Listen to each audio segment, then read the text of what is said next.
मैदान से लौटते वक्त ऐसा लगा जैसे उम्मीदें तो बहुत थी, लेकिन सब हवा में उड़ गई। ऑस्ट्रेलिया के खिलाफ पहला वनडे भारत के लिए किसी बुरे सपने से कम नहीं था।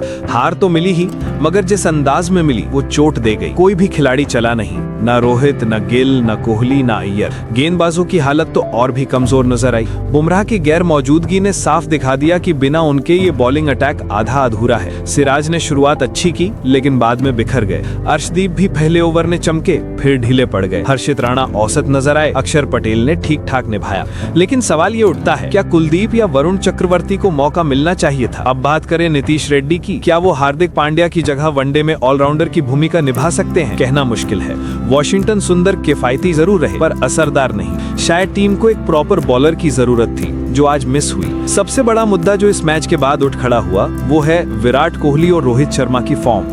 मान लिया कि पूरी टीम ही फ्लॉप रही, लेकिन सबसे ज्यादा निगाहें इन्हीं दो पर थी। आंकड़े खुद बोलते हैं, रोहित 8 पर, गिल 10 पर, कोहली 0 पर, अय्यर 11 पर और सुंदर 10 पर लौट गए। अब ऐसे में जीत की उम्मीद कैसे हो? विराट और रोहित पर सवाल इसलिए उठ रहे हैं क्योंकि दोनों के करियर के इस मोड़ पर हर रन, हर इनिंग मायने रखती है। विराट को देख लगता है कि ऑफ साइड की बॉलिंग उनका पीछा नहीं छोड़ रही। T20 में यही कमजोरी दिखाई दी, टेस्ट में भी वही परेशानी और अब वनडे में भी वही कहानी। अगर अगले 2 मैचों में विराट कुछ खास नहीं कर पाए तो दबाव और बढ़ेगा। विराट खुद कहते हैं कि वो पहले से ज्यादा फिट हैं, पर मैदान पर अब फिटनेस से ज्यादा रन चाहिए। आज के दिन दोनों ही फेल रहे। रोहित ने 14 गेंदों पर सिर्फ 8 रन बनाए और हेजलवुड की गेंद पर स्लिप में कैच दे बैठे।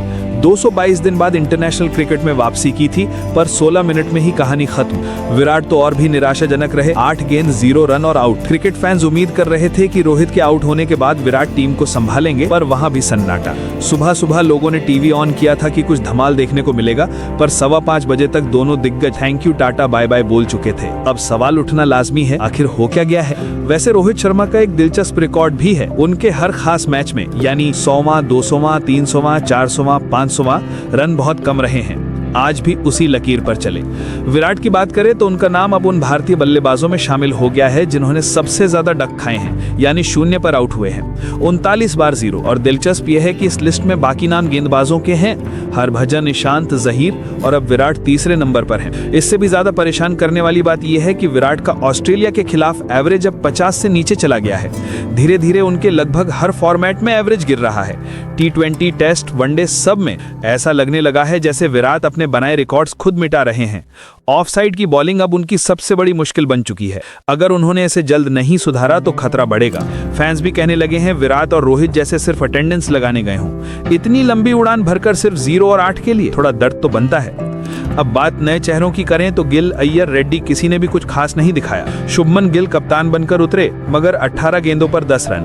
Shreyas Iyer 11 run. Middle order की रीढ़ कूट गई। थोड़ी इज्जत सिर्फ अक्षर पटेल और KL राहुल ने बचाई। अक्षर ने 38 गेंदों पर 31 रन, राहुल ने 31 गेंदों पर 38 रन बनाए। रेड्डी ने आखिर में कुछ चौके छक्के जरूर जड़े और टीम किसी तरह 136 तक पहुंची। डकवर्थ लुइस नियम को लेकर थोड़ी बहस जरूर हुई, लेकिन सच्चाई यह है ऑस्ट्रेलिया पूरी तरह हावी रही। उन्होंने मैच 7 विकेट से जीता। Mitchell Marsh man of the match रहे 46 रन बनाकर। जॉश फिलिप ने भी अच्छी बल्लेबाजी की और हेजलवुड की गेंदबाजी तो कमाल की रही। 7 over 2 maiden, 20 run 2 wicket. Starc ने भी शानदार स्पेल डाला। फर्क साफ था, ऑस्ट्रेलिया की बॉलिंग अनुभव के दम पर भारी पड़ी। बिना बुमराह और शमी के भारत का अटैक फीका नजर आया। अब सवाल यह है, क्या अगले मैचों में सुधार दिखेगा? कुलदीप, प्रसिद्ध कृष्णा, जायसवाल जैसे खिलाड़ी बेंच पर बैठे हैं। शायद अब बदलाव का वक्त आ गया है, क्योंकि मौजूदा बॉलिंग लाइनअप उतना भरोसेमंद नहीं लग रहा। अगले 2 मैच भारत के लिए बेहद अहम होंगे। अगर विराट और रोहित फिर फ्लॉप हुए तो शायद एक दौर का अंत दिखने लगेगा। दिल से यही उम्मीद है कि अगले मैच में दोनों धमाल मचाएं, क्योंकि कोई नहीं चाहता कि भारतीय क्रिकेट का रोको एरा यूं ही खत्म हो जाए। तो चलो दुआ करें अगले मैच में रोको को कोई ना रोके।